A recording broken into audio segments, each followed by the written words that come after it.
E o ministro da Fazenda, Fernando Haddad, ele participou de um evento em São Paulo promovido pelo Banco Central. O presidente da autoridade monetária, Roberto Campos Neto, também estava presente. David de Tarso chega ao vivo, ele inclusive comentou, já tratou disso em outros programas aqui da Jovem Pan.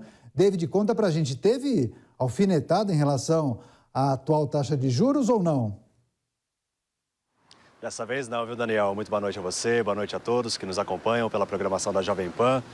O Fernando Haddad, ministro da Fazenda, fez um discurso de cerca de 10 minutos nesse evento realizado hoje aqui em São Paulo pelo Banco Central, na presença de outras autoridades também da política monetária. Ele disse que debater sobre a política monetária não é uma forma de afronta, muito pelo contrário, que essa é a primeira vez, né, que uma gestão, um governo entra sem definir o presidente do Banco Central, ou seja, o Campos Neto é a indicação do ex-presidente Jair Bolsonaro, né? Então, essa é a primeira vez que isso acontece e que essa independência do Banco Central gera uma harmonia, porque eles podem dialogar sem ter interferência por parte do governo. Essas são as falas do ministro da Fazenda, Fernando Haddad. Ele falou muito sobre a harmonia entre os poderes, inclusive entre governo e também o legislativo, né? Não só a Câmara dos Deputados, mas também o Senado.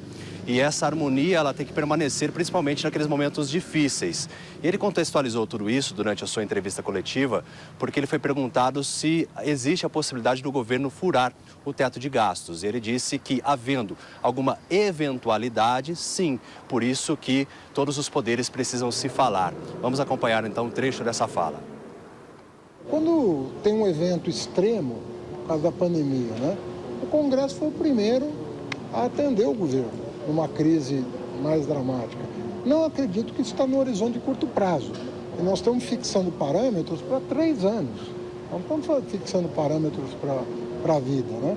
São os parâmetros que nós julgamos adequados para os próximos 3 anos, para que as variáveis macroeconômicas convirjam para aquilo que nós entendemos ser o adequado para a atual realidade da economia brasileira. Pois é, o Fernando Haddad também voltou a criticar a meta em relação aí à inflação, né, com base no sistema ano-calendário. Para ele, deveria existir um sistema melhor, que fosse melhor definido, para que o governo pudesse perseguir a meta.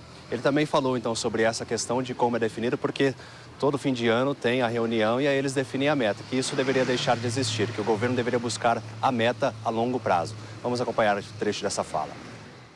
O regime de metas no Brasil tem uma especificidade que é praticamente única. Só o Brasil e a Turquia que tem essa especificidade.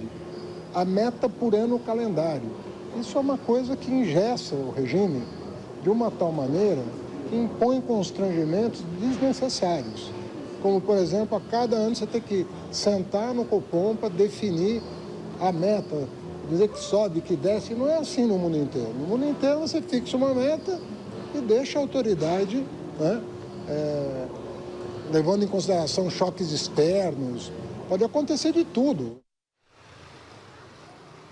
Hoje, então, o ministro da Fazenda, Fernando Haddad, não fez críticas quanto à taxa Selic, que foi conservada em 13,75%, mas constantemente, tanto ele como também outros representantes do governo Lula, critica isso e atribui a taxa de juros estar alta com o aumento da inflação e também do desemprego, né?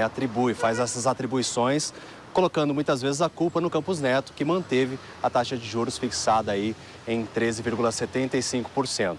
Campos Neto também discursou nesse evento, ele que fez uma fala em inglês, não se referiu ao ministro da Fazenda ou até mesmo outro representante do governo Lula, mas ele disse que de nada adianta ficar falando sobre taxa Selic se não forem feitas reformas estruturais por parte do governo.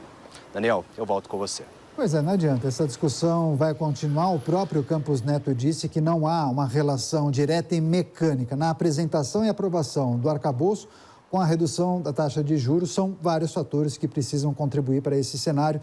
A gente volta a conversar com o David de Tarso ao longo da programação da Jovem Pan News.